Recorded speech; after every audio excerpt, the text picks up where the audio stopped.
मैं doctor Ramesh Chandra Sharma, government girls college Kotputli. प्रिय विद्यार्थियों, आज हम बीए पार्ट थर्ड के पेपर प्रथम में जॉन लॉक के चिंतन में व्यक्तिवाद पर चर्चा करेंगे। जॉन लॉक व्यक्तिवादी विचारक है, ऐसा कुछ तथ्यों से प्रमाणित होता है, जिनमें हम कह सकते हैं राज्य को जॉन लॉक ने व्यक्ति के व्यवस्थित जीवन, स्वतंत्रता और संपत्ति की रक्षा का साधन माना है। क्योंकि प्राकृतिक जो अधिकार जो थे, संपत्ति का, जीवन का, स्वतंत्रता का, सुरक्षा का, इन अधिकारों की रक्षा करने के लिए, स्थायित्व के लिए राज्य नामक संस्था को व्यक्ति समझौते के माध्यम से निर्मित करता है। तो राज्य क्या है? साध्य नहीं, व्यक्ति के हितों का साधन मात्र है और उसका उद्देश्य सार्वजनिक हित करना है। इससे ही लगता है कि उसके चिंतन में व्यक्ति के विकास की बात है, तो व्यक्तिवादी ये पॉइंट प्रमाणित करता है। दूसरी ओर हम कहते हैं राज्य को वो एक यंत्र मानता है, जिसे मनुष्य के, ये ऐसा यंत्र है जिसको मनुष्य ने स्वयं ने बनाया है और अपने उद्देश्य की सिद्धि के लिए बनाया है। इसलिए एक यांत्रिक जो कार्य है वो एक प्रकार से राज्य दिखाई देता है। राज्य को बनाने और बिगाड़ने का अंतिम अधिकार अगर किसी के पास है तो वह व्यक्ति के पास है, नागरिकों के पास है, बहुमत के पास है, नागरिक समाज के पास है।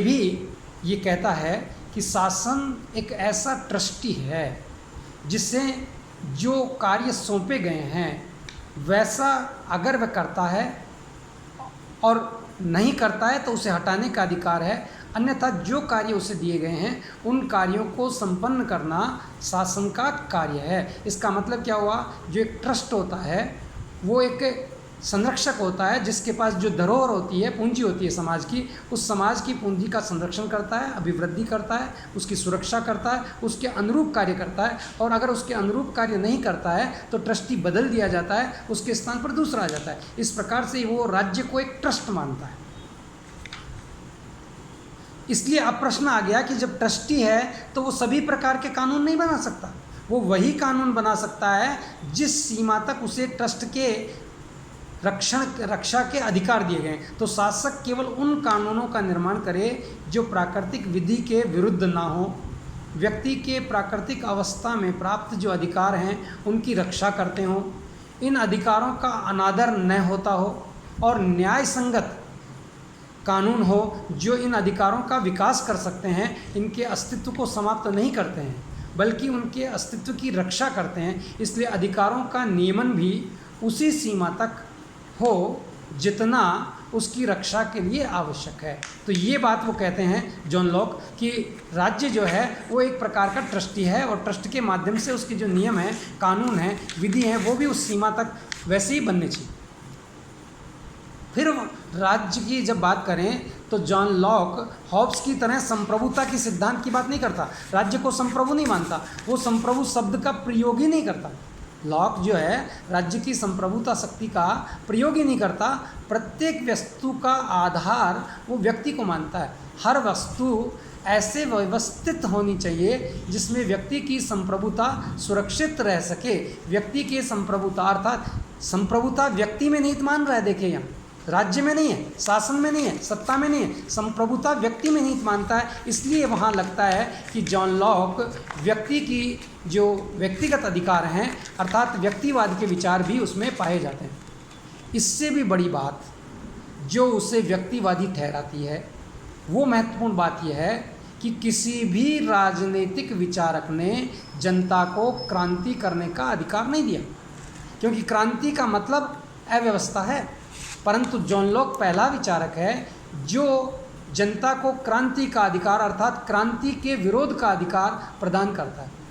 टू ट्रीटाइज ऑन गवर्नमेंट के अध्याय 9 में वो लिखता है और उसका टाइटल देता है शासन का विघटन। उस शीर्षक में वो लिखते हैं जॉन लॉक, किसी भी संगठित समाज के लोग शासक को विशेषकर व्यवस्थापिका, विधायिका जो शक्तियाँ सौंप गई है उन्हें नियंत्रित करती है। अंतिम सत्ता जनता अपने पास रखती है। कोई व्यक्ति समूह अधिकारों को नष्ट करने की चेष्टा अगर करता है, योजना बनाता है लोगों की स्वतंत्रता, संपत्ति का आहरण अपहरण करने लग जाता है, तो समाज को अपने आप को बचाने के लिए सर्वोच्च शक्ति जो उसके पास है, जो एक प्राकृतिक अधिकार के रूप में उसे प्राप्त थी, उस सर्वोच्च शक्ति का प्रयोग करने का अधिकार स्वयं ही प्राप्त हो जाता है। और यही जो अधिकार है ये क्रांति का अधिकार है। इसको हम यूँ कह सकते हैं कि राइट टू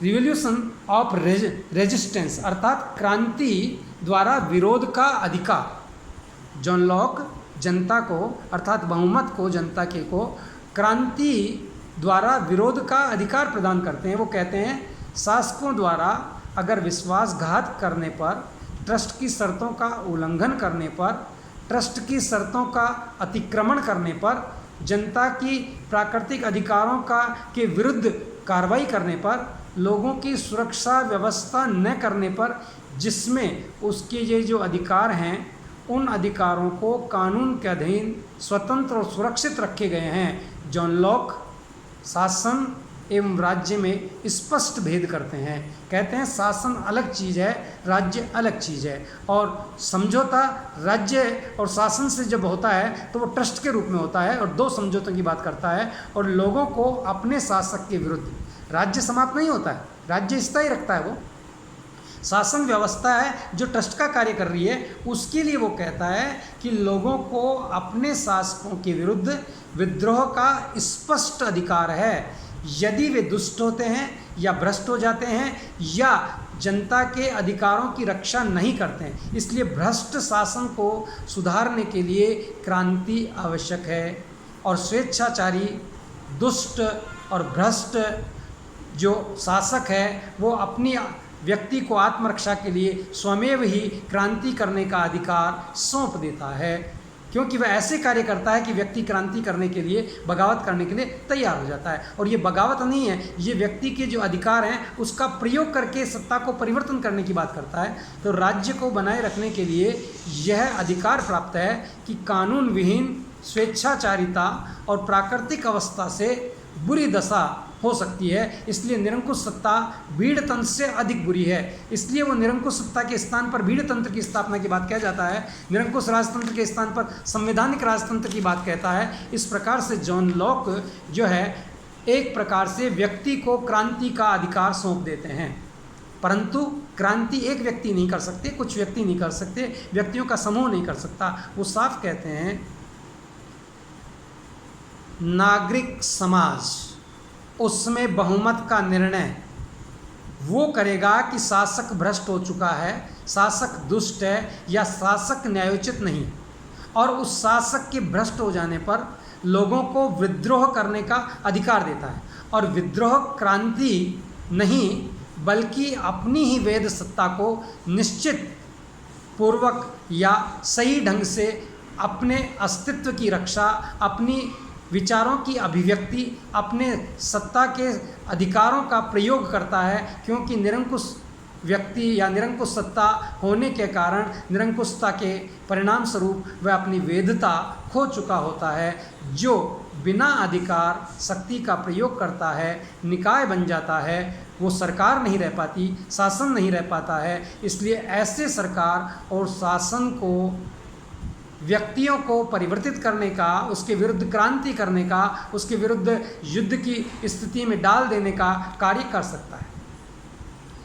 तो कहने का अर्थ क्या हुआ कि कानून व्यवस्था का तिरस्कार, विद्रोह, अत्याचारी शासन ही लोगों को विरोध करने के लिए अपने गलत कार्यों और हथकंडों के आधार पर अव्यवस्था उत्पन्न करता है।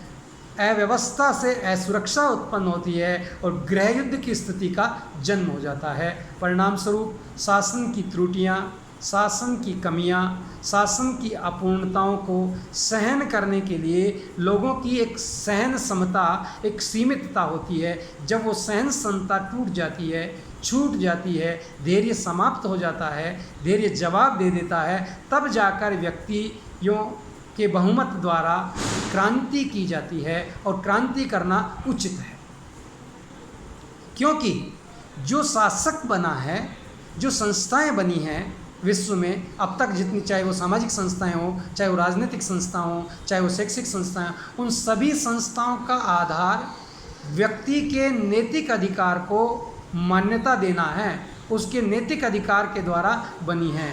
शक्ति जो है शासक के पास, उसका औचित्य व्यक्ति की नैतिकता है, व्यक्ति की स्वीकृति है, व्यक्ति की सार्वभौमिक जो सत्ता है उसके द्वारा स्वीकृति प्रदान, वैधता प्रदान करना है। इसलिए लॉक के चिंतन में यहीं पर व्यक्तिवाद, उदारवाद, संविधानवाद निहित होता हुआ दिखाई देता है। शासन जनहित के लिए है, जन सहमति से है और जनता के सहमति के आधार पर शासन कार्य करता है, उसको स्वेच्छाचारिता से शासन करने का अधिकार नहीं है।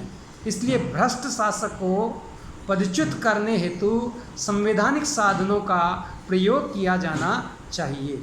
वो ये कहता है कि शासक के हिंसात्मक, अगर वो दमन करता है, हिंसा का प्रयोग करता है, तो जनता भी शासन के विरुद्ध हिंसात्मक साधनों का प्रयोग कर सकती है। और अगर स्थिति और भी गंभीर हो जाती है और भी तानाशाह के रूप में हो जाती है, तो जनता उसके विरुद्ध क्रांति कर सकती है।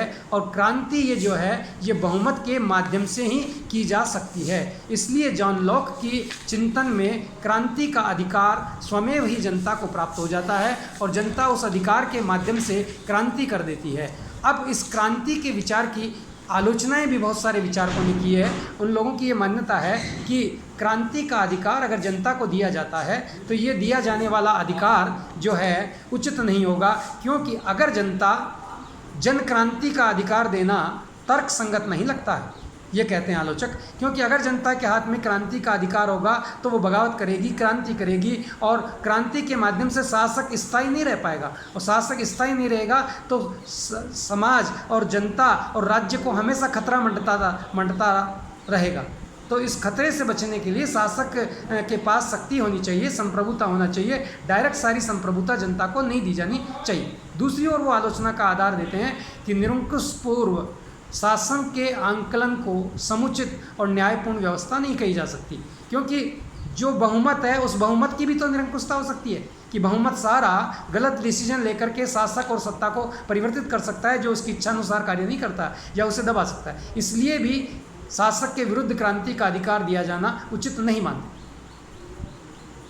क्योंकि बहुमत की तानाशाही एक शासक और सत्ता की जनप्रतिनिधियों की तानाशाही से बुरी है।